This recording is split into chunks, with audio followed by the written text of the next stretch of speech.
இது ஒரு கதை அல்ல, இது ஒரு பயணம். ஒளி மற்றும் இருள் இணைந்த ஒரு ஆன்ம சக்தியின் பயணம். அது யாருடையது தெரியுமா? முருகனுடையது. மாலை காற்று வீசும்போது அந்த காற்றில் ஒலித்தது ஒரு பெயர், முருகன். அந்த பெயரே ஒரு வெற்றியின் சங்கீதம் போல உலகம் முழுதும் பரவியது. பக்தர்கள் அதைக் கேட்டு கண்ணீர் விட்டனர். வீரர்கள் அதைக் கேட்டு வலிமை பெற்றனர்.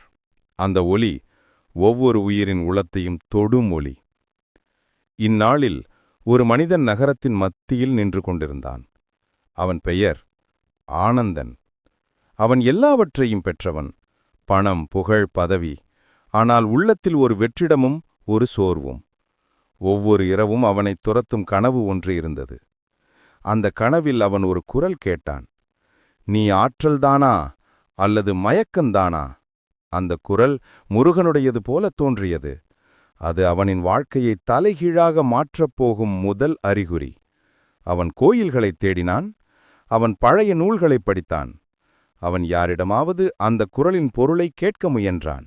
ஆனால் எவருக்கும் பதிலில்லை. ஒரு நாள் ஒரு முதியவர் அவனை நோக்கிச் சொன்னார், மகனே, உண்மையை புரிந்து கொள்ள வேண்டுமானால் உன் உள்ளத்தைத் திற. அங்கு முருகன் காத்திருக்கிறார். அந்த வாக்கியம் ஆனந்தனின் இதயத்தில் தீயாக எரிந்தது. அவன் பயணம் தொடங்கினான். பேருந்து நிலையம், மலைப்பாதை, காடு, நீர், கல் அனைத்தையும் கடந்து சென்றான். அவன் மனதில் ஒரு சத்தம் மாறாமல் ஒலித்தது. நீ தேடுவது வெளியிலல்ல, உன் உள்ளத்தில். அவன் ஒரு பழைய மாளிகை வந்தான். அங்கிருந்த ஒரு கதவு தன்னால் திறந்தது. அந்த கதவின் பின்புறம் ஒரு சிறிய கோயில், 1000 ஆண்டுகள் பழமை வாய்ந்தது. அந்த கோயிலில் ஒளி மின்னியது. அங்கு ஒரு சின்ன சிலை இருந்தது. 6 முகங்களுடன் வெற்றி வேலை கையில் பிடித்துக் கொண்டிருந்தான் முருகன். அவன் கண்களை மூடியான். அந்த நொடியில் ஒரு மின்னல், வானில் ஒளி பிளந்தது. ஒரு குரல் ஒலித்தது, மகனே, நீயே உன் போராளி, நான் உன் வழிகாட்டி. நீ உண்மையை தேட வந்தாய், ஆனால் நீயே அதற்கான சோதனை. அவன் முன் தோன்றினார் முருகன், தங்க ஒளியில் மூழ்கிய தெய்வம், வெற்றி வேலை தாங்கி, முகத்தில் கருணை. அவன் குரல் மெல்லிய ஆனால் சக்தியோடு நிரம்பியிருந்தது. உலகம் வெற்றியை மட்டுமே தேடுகிறது, ஆனால் உண்மை வெற்றி உள்ளமைதிதான். போராட்டம் வெளியிலல்ல, உள்ளத்தில்தான். மனதை வெல்லும் மனிதன்தான் உண்மையான வீரன். ஆனந்தன் மண்டியிட்டு, ஆனால் ஐயா, என்னுள் பல குறைகள் என்று சொன்னான்.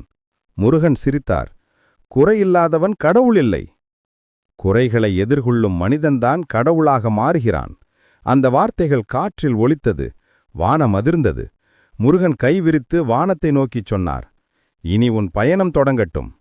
அதே நேரத்தில் இருளில் ஒரு அசுரன் எழுந்தான். அவன் பெயர் மயக்கன். அவன் மனதை மயக்கும் அசுரன். அவன் மக்களிடம் பொய்யை உண்மை போல சொல்லுவான். மயக்கன், மனதை வெல்ல முடியாது, பயந்தான் உண்மையான அரசன். அவனின் குரல் மயக்கமானது. மக்கள் குழம்பினர். அவர்கள் தங்கள் நம்பிக்கையை இழந்தனர். முருகன் அந்த மாயையைக் கண்டு சிரித்தார்.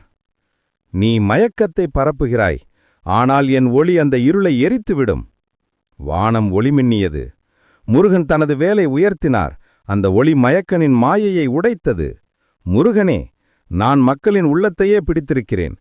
அதுதான் உன் தவறு மயக்கா. உள்ளம் என் வீடு. போர் தொடங்கியது.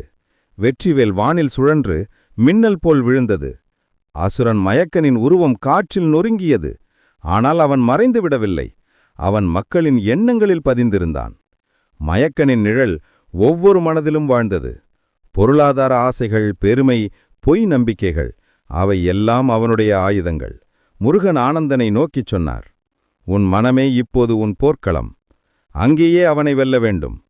ஆனந்தன் தியானம் தொடங்கினான். அவன் கண்ணை மூடி மூச்சை நிதானமாக இழுத்தான். ஒளி அவன் நெஞ்சில் புகுந்தது.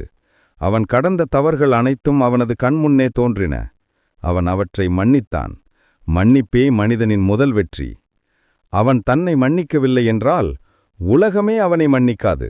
அந்த வார்த்தைகள் ஆனந்தனின் உள்ளத்தை நன்கு அடைந்தது. அவன் எழுந்து நின்றான். இப்போது அவனுக்கு பயமில்லை. அவனது இதயம் ஒளியால் நிரம்பியது. மயக்கனின் நிழல்கள் மெதுவாக அழிந்தன. முருகன் அவனை ஒரு பழைய அறைக்கு கூட்டினார். அங்கு பழமையான நூல்கள், கல் தகடுகள், சித்தர்களின் பாடல்கள், அவற்றில் ஒன்றில் எழுதப்பட்டிருந்தது. வெற்றி என்பது போரின் முடிவல்ல, அது பக்தியின் தொடக்கம். முருகன் சொன்னார், ஞானம் என்பது நம்மை உயர்த்தும் காற்று, அது எடுத்து உணர்ந்தவனே சித்தனாகிறான். ஆனந்தன் கேட்டான், அப்போ நான் யார் ஐயா? முருகன் சிரித்தார், நீ நிஜமான போராளி, உன் மனதை வெல்லும் வீரன். போரின் நெருப்பு தணிந்தபின் நகரம் மீண்டும் உயிர் பெற்றது. மக்கள் அமைதியை மீண்டும் கண்டனர். மயக்கனின் நிழல்கள் விலகின. ஆனந்தன் இப்போது ஒரு புதிய மனிதன். அவன் கோயிலுக்கு ஒவ்வொரு காலை சென்றான், ஆனால் வழிபாட்டுக்காக அல்ல, உள்ளத்தை நினைவூட்டுக் கொள்ள. அவன் நண்பர்களை, குடும்பத்தை அணைத்தான், மன்னித்தான், மாறினான்.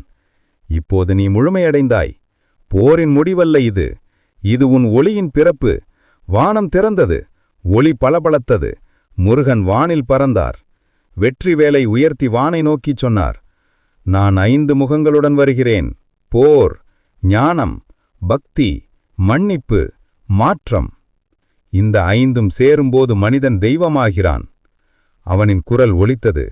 மலைகள் அதிர்ந்தன, கடல்கள் அமைதியானன. அவனது வேல் வானில் ஒளியாக மாறியது. மனிதனே, உன் ஒளி நீயே, உன் பயம் நீயே. நீ உன்னை அறிந்தால் உலகமே உனக்கு தலைவணங்கும். அந்த நொடியில் ஆனந்தன் வானத்தை நோக்கி பார்த்தான். முருகன் மெதுவாக மறைந்தார். ஆனால் அவனது குரல் மட்டும் நிலைத்திருந்தது. வெற்றிவேல் முருகனுக்கு ஆரோகரா, ஆரோகரா, ஆரோகரா. காற்று மெல்ல ஒலித்தது. கோயிலின் மணிகள் தானாக ஒலித்தன. மக்களின் மனதில் ஒரு புதிய ஒளி எழுந்தது. நீ எந்த முகத்தை அறிந்தாயோ அதே முகம் உன்னுள் உயிர்த்தெழும். போராளி முகம் உன்னுள் வந்தால் பயம் விலகும். தத்துவ முகம் வந்தால் ஞானம் மலரும். பக்தி முகம் வந்தால் மனம் அமைதியாகும். மன்னிப்பு முகம் வந்தால் உலகம் உன்னிடம் திரும்பும். மாற்றம் முகம் வந்தால் நீ மறுபிறப்படைவாய். அந்த குரல் மங்கும்போது ஒளி மெதுவாக மாறி சூரியனின் பொழுதாகுவது போல பரவியது. அவனது இதயத்தில் ஒரு சின்ன சின்ன சிரிப்பு. அதுவே முருகனின் ஆசிர்வாதம். முருகன் மறைவதில்லை, அவன் ஒவ்வொரு மனதிலும் வாழ்கிறான். ஒவ்வொரு முறை நீ பயப்படும்போது அவன் குரல் உன்னுள் ஒலிக்கும். உன் உள்ளம்தான் உன் வெற்றிவேல். வெற்றி என்றால் போரின் முடிவல்ல, அது அமைதியின் பிறப்பு.